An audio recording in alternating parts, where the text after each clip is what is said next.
And now, in studio, bringing his Midwest values from the Show Me State to the land of San Diego. He's a triple threat, licensed as an attorney, mortgage broker, and a top producing realtor who's crushing the competition. Here to deliver you what's happening in the trenches of the market. Your host, Michael Gaddis. Good evening, San Diego. Welcome to the Michael Gaddis Show on AM 1170 The Answer. I am your host, Michael Gaddis. I am a top producing real estate broker, a licensed California attorney, and an NMLS licensed mortgage broker. I truly am San Diego's real estate expert. I am here every Wednesday at 8 p.m. to discuss anything and everything related to San Diego real estate. As always, I welcome any questions or issues that you would like to hear me discuss on the show. There are several ways that you can contact me. First, you could call me at 888-242-2272. That's 888-242-2272. You can also email me at michael@michaelgaddis.com. That's michael@michaelgaddis.com, or you can visit my website at michaelgaddis.com. This last weekend, I attended Oceanside Harbor Days. Oceanside Harbor Days is a 2-day street fair located in the harbor. It's a really great event. It's got incredible weather, really fun events. They had this 2.4-mile Ironman tiki swim this weekend. It was so much fun to see these people get in the ocean, swim around and into the harbor. Some of them, I don't even know how long it took. I mean, it took them a long time to get around. And there were people of all ages there. I swear there must have been like an 85-year-old guy that got out of there after that swim. I mean, it was incredible. He is truly an Ironman. They also had this event where they made boats, and I guess everybody got wood. They had 3 hours to make boats, and they had races with the boats. And the best part about that is watching them all sink, because the majority of them sink, and it's funny to watch them go out there. And of course it's safe. They have people around and things like that. But it's really fun. And the people you see and the things you see at the fair are really incredible. Last weekend, I saw a lizard named Smog that had a tiny pirate hat on and a shirt. I mean, it was so funny. This lady brings this bearded lizard, and he's got a pirate hat on. I don't even know where you buy a tiny pirate hat like that.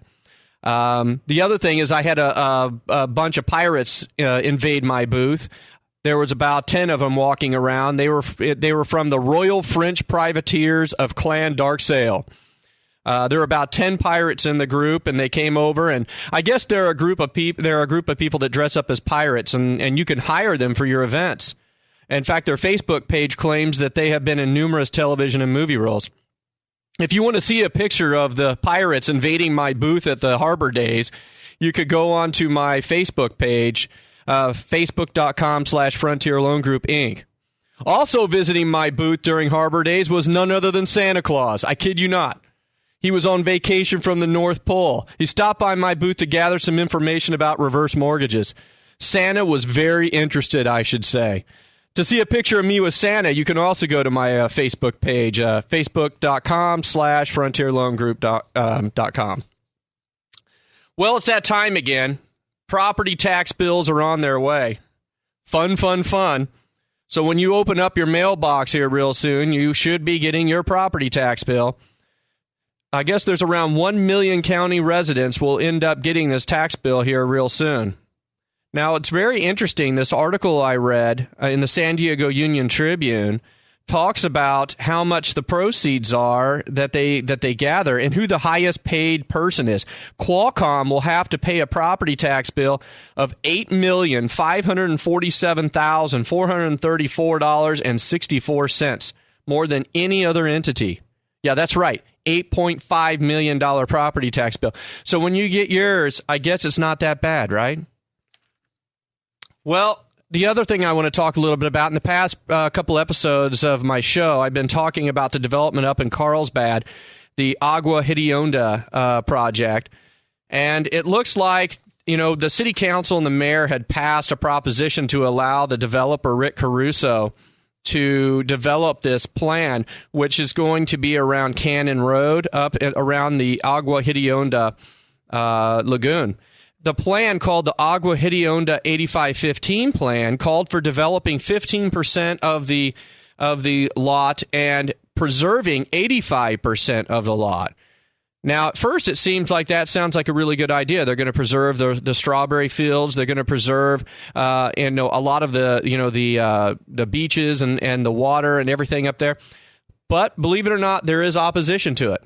And there was an article online today that says Carlsbad opponents of a controversial lagoon adjacent development have delivered referendum petitions with 9,000 signatures to the city clerk in a bid to have City Council's recent approval of the project overturned or placed before voters.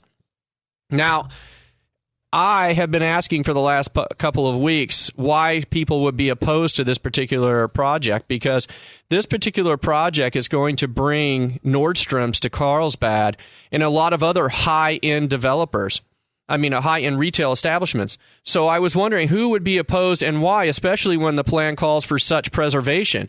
And as I mentioned last week, one of the things I particularly really like about the plan is the fact that the strawberry fields get to stay in place.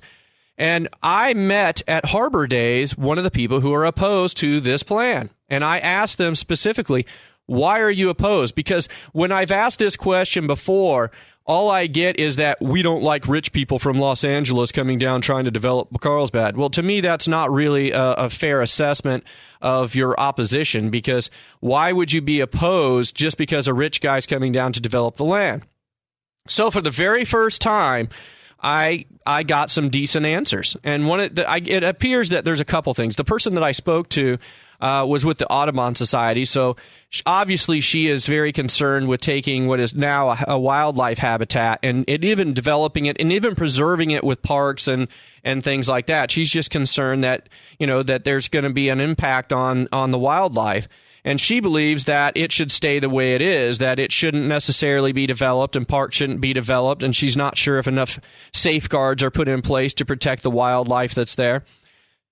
Her other point of opposition had to do with the traffic. And this one is to me is interesting because, the traffic off the 5 freeway right there by Canyon Road where there's the mile of cars or whatever it is up there.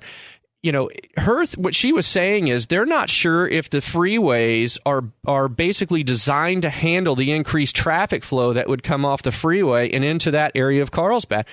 And probably of all the opposition's arguments, that might be the one that has the most credibility.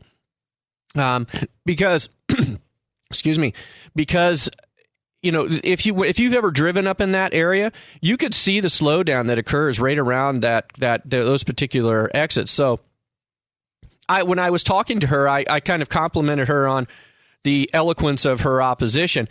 Now, my position is I am sure that the mayor of Carlsbad and the city council has taken all of this into consideration. I know that traffic is probably one of the first things they probably thought about.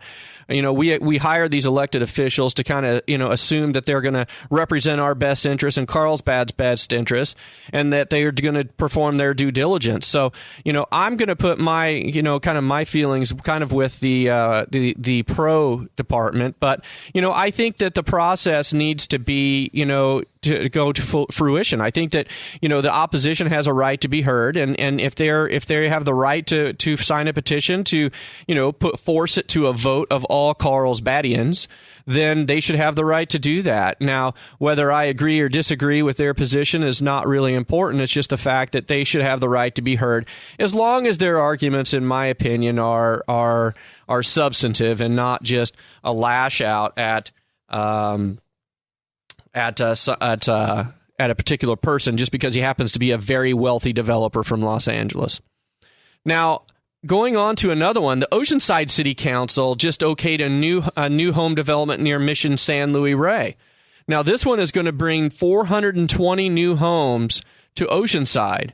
Now, Mission San Luis Rey is off the 76, and I am up there quite a bit. So my particular position on this is I'm not so sure I'm in favor of this particular development because lately there has been a really bad traffic on the 76. It's been slowing down for whatever reason. I don't know if it has to do with the way that the lights are sequenced or if it's just too much traffic up there. But adding 420 new homes right there is going to add a lot of traffic to the 76. And since it's already backed up a lot anyway, that concerns me a little bit. The next thing I want to talk about real quickly before the break is that real estate prices are drifting down in August. And that is something that I think that, I've seen in my own practice, and I know that a lot of other real estate professionals have mentioned to me. But they are definitely down. The numbers are now when you see reports, you're going to say, well, compared to last year, they're still up, which is true. The numbers are higher in August of this year than they were in August of last year. However, I think the problem is that if you take the numbers from July and compare them to August, there's a substantial decrease. And I think that decrease is going to continue downward. I think we're going to continue to downward spiral on that for a little bit. And there's a lot of things going on in the market right now that, new TRID rules and things like that. Anyway, up next, if you are resolved to short selling your house, what should you expect? You are listening to the Michael Gaddis Show on KCBQ AM 1170, The Answer.